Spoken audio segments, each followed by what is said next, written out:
దేవుడు నోవహుతో అన్నాడు, నీవు నీ కుటుంబముతో పడవలోకి ప్రవేశించు, ఎందుకంటే నీవు నీతిమంతుడవు. ప్రతి శుద్ధ జంతువు 7 జంటలు, అశుద్ధ జంతువులు 1 జంట, పక్షులు కూడా తీసుకుపో.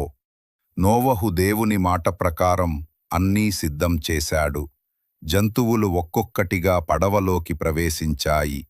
ఏనుగులు, సింహాలు, పక్షులు, జింకలు, గొర్రెలు, పాములు, ప్రతి జాతి దేవుని ఆజ్ఞ ప్రకారం. నోవహు వయసు 600 సంవత్సరాలు. ఆయన పడవలోకి అడుగుపెట్టిన రోజే ఆకాశం నల్ల మబ్బులతో కమ్ముకుంది. ప్రతి ప్రాణి, ప్రతి ఊరు, ప్రతి జీవం నీటిలో మునిగిపోయింది. కాని దేవుని కరుణలో నోవహు మరియు అతని కుటుంబం సురక్షితంగా ఉన్నారు. పడవ నీటిపై తేలుతూ దేవుని వాగ్దానం నిలిచింది. 7వ రోజు ఆకాశపు కిటికీలు తెరుచుకున్నాయి.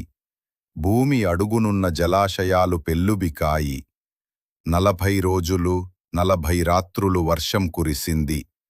వర్షం ఎడతెరిపి లేకుండా కురుస్తూ నదులు ఉప్పొంగాయి, పర్వతాలు నీటిలో మునిగాయి.